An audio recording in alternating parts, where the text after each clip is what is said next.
中国无放弃拍台湾哦，有专家指出讲，若是发生战争，中共可能会指挥平常渗透伫台湾的第五枪队，将对于台湾的关键基础设施来进行破坏。有官员是指出讲，开始发现讲，伫台湾的第五枪队哦，有愈来愈侪人的出现，甚至有立委指出讲，恐惊有10万人。呼吁国安单位应该要建立相关的风险标准来有所管理。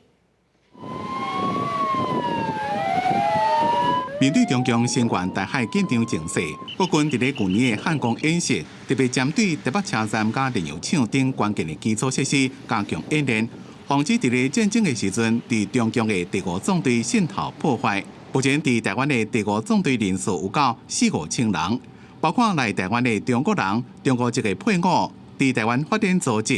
也有个人甲恶道帮派被吸收。若是两方发生冲突，一个人恐惊配合中共的策应。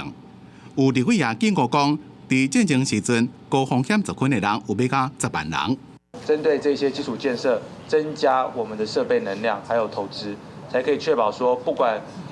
他们在台湾，不管你所谓他们的这个敌人的协力的这些单位人数有多少，我们都能够拥有。 更好的准备。我们现在的这个基础设施，每次大跳电、大停电，不是都是松鼠、小鸟或是一个椅子碰到什么，这些都是可能的第五纵队，政府要好好的去做。第五纵队不同时伫台湾进行渗透、占卜，对台湾攻击的手段正多元。唔仅只是武力的压制，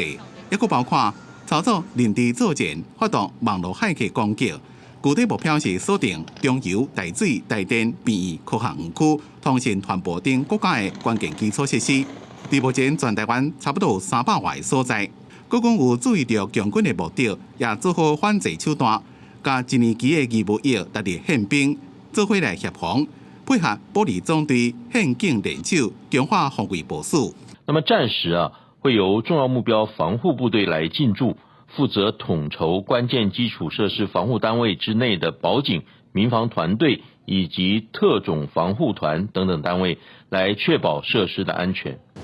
主要的系统停摆的时候，你能不能够有备用的系统，让它立刻接手运转？那你会需要机动性，比方说可以在